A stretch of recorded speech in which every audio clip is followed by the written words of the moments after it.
secondhand toy dealer here, and I have the toy haul for the month of May.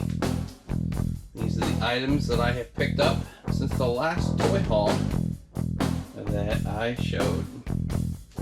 So I finally received the Miss Piggy in the mail. Got that on eBay. I paid $5 for Kermit, $5 for Fozzie, but she sent me back 15. So I've got 25 in the complete set, and they're all in the original packaging. And then I was at Target and I found some clear plastic containers, and I thought these are going to make a great little container to put the Musclemen in. And I'll probably find a spot for them somewhere here on this top shelf, which is kind of buried underneath stuff right now, but I'll find somewhere to put it. So imagine that, Target having little organizing containers. Shocking, huh? And then, continuing at Target, I found some new Super Soakers. And to me, these Super Soakers, a very nostalgic 1990s theme to them. A lot of bold colors, pink and green and blue. I'm not sure if I remember this one. If this is like a inspired by an actual Super Soaker, or if this is just like, hey, this is what the 90s would have made, so we're gonna make one. But I have several.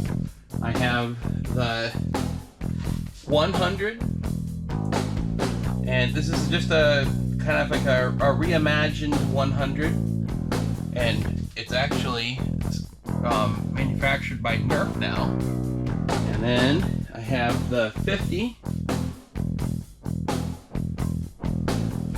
I have a 35. Excuse me, a 30 AP.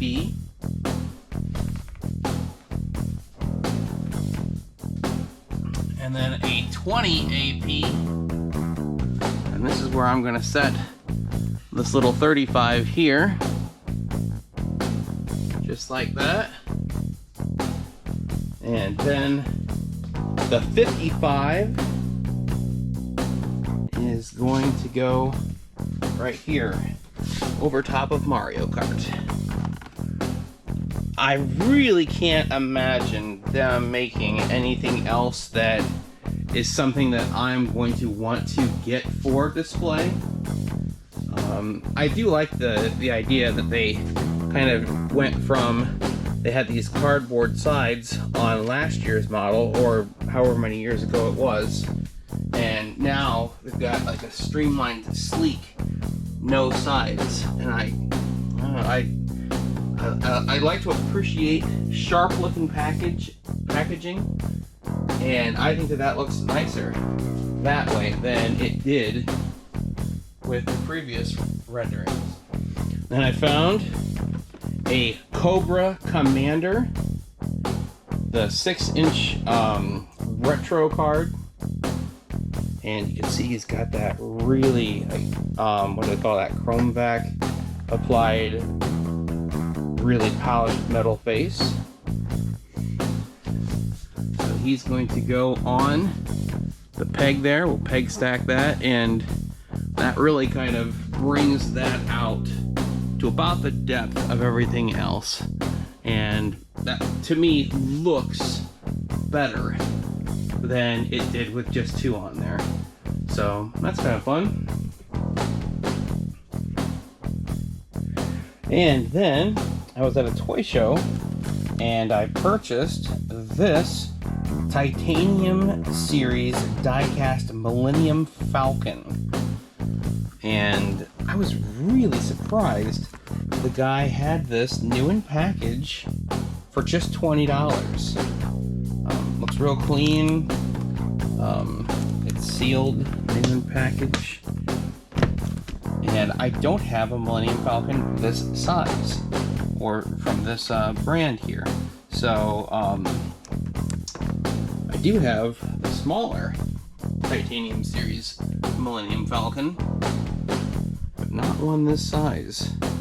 So I'm going to go ahead and place it here.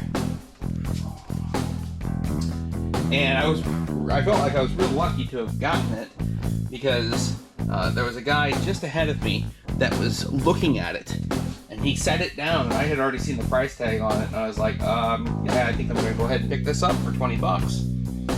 I don't see them go that cheap on eBay very often. Actually, I think I see a lot of them going for $40 or $50. So I thought $20 was a pretty good price. And then I was at an air show, and I was looking for some kind of like toy souvenir to buy. The first air show that I went to, and they had these classic mini prop aviation die-cast planes. And so, they've got several different styles here. They're all a different style. There are no repeats. So that's pretty cool. And that will go over here on this hook. I really like collecting die-cast planes. So I've got these Maisto Air Force planes, new in package here. And then I've got some on card back. And then these Hot Wheels Premium. And then some Skybusters. So I really like collecting die-cast planes. Speaking of Hot Wheels Premium, I did find a new Hot Wheels Premium pop culture from the movie Old School, and it was the 1979 Dodge Ram van. This is a really cool van, lots of good detail on it. I think I would have liked Frank the Tank's, did he have a Thunderbird? I think that would have been pretty awesome. This one's not too bad though, the Dodge van. And then in the diecast area, I found a Johnny Lightning World War II History Revealed Lafayette.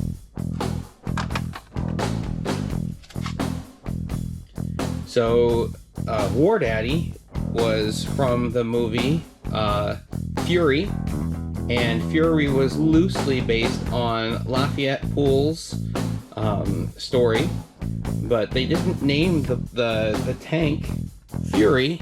Its name was In the Mood. Not sure if this is going to focus in on that really fine print. I'll have to take a digital picture and insert it here. But this is kind of fun because it's got the In the Mood painted on the side of the tank. I have some other die-cast tanks, and you can see that there are differences in the size. This is a true 1/64th, so that would make this one here smaller. That's pretty cool. And then he will go back here in this corner.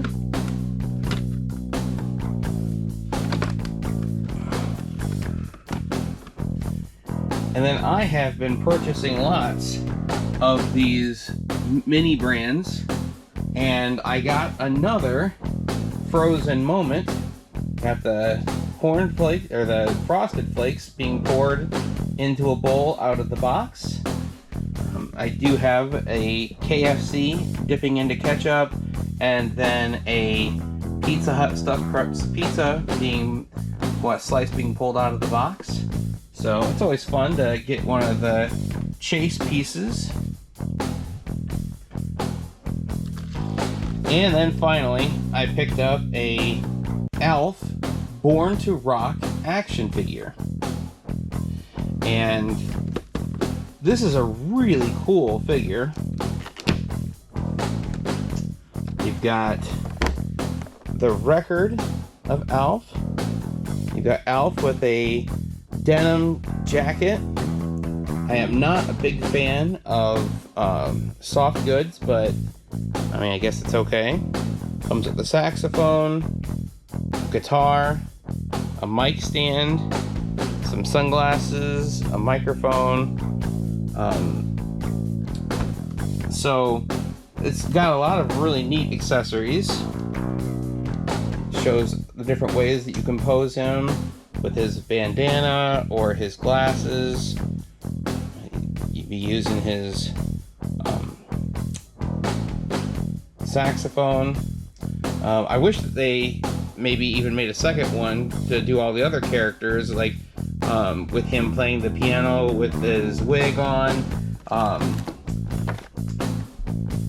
I really like this character, or this action figure, but it just drives me crazy that you got a windowed packaging, but if you want to display it new in packaging, this is what you're looking at.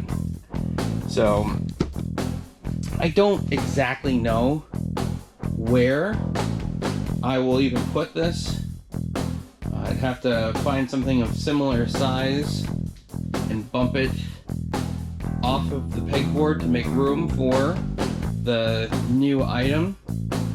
And I'm not super crazy about the whole windowed packaging with a flap over the front of it, making it essentially windowless packaging.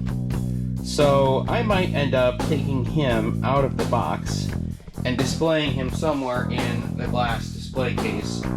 I wish that they weren't $35 a piece, because if they were smaller and less expensive, I'd love to pose him in each of the different ways, playing the guitar, playing the saxophone, playing the piano or keyboard, having the microphone and him singing just like he did in his music video. I think that would be kind of fun to have them all strewn about throughout the glass case.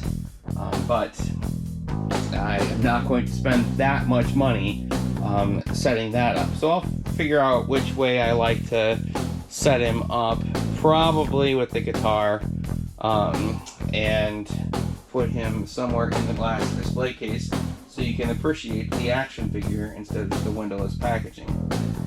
Another thing that I purchased at a toy shop, a toy store in Columbus, Ohio, were these Roger Rabbit cards. I did have some Desert Storm cards, but I kind of figured with the RoboCop being a movie from the 80s that the Roger Rabbit cards would look even better across from there. So, alright, well, that is the toy haul for May. I had a couple things ordered from eBay that have not arrived that will ultimately get bumped into the June toy haul. Thanks for checking out my videos. Hopefully, we'll catch you real soon in the next video. That was awesome! Yes! That's awesome! That's pretty cool, I guess. Are you gonna be a dork your whole life? Hope not. I'm really, really sorry. I apologize unreservedly. I offer a complete and utter retraction. The imputation was totally without basis in fact and was in no way fair comment and was motivated purely by malice. And I deeply regret any distress that my comments may have caused you or your family. And I hereby undertake not to repeat any such slander at any time in the future.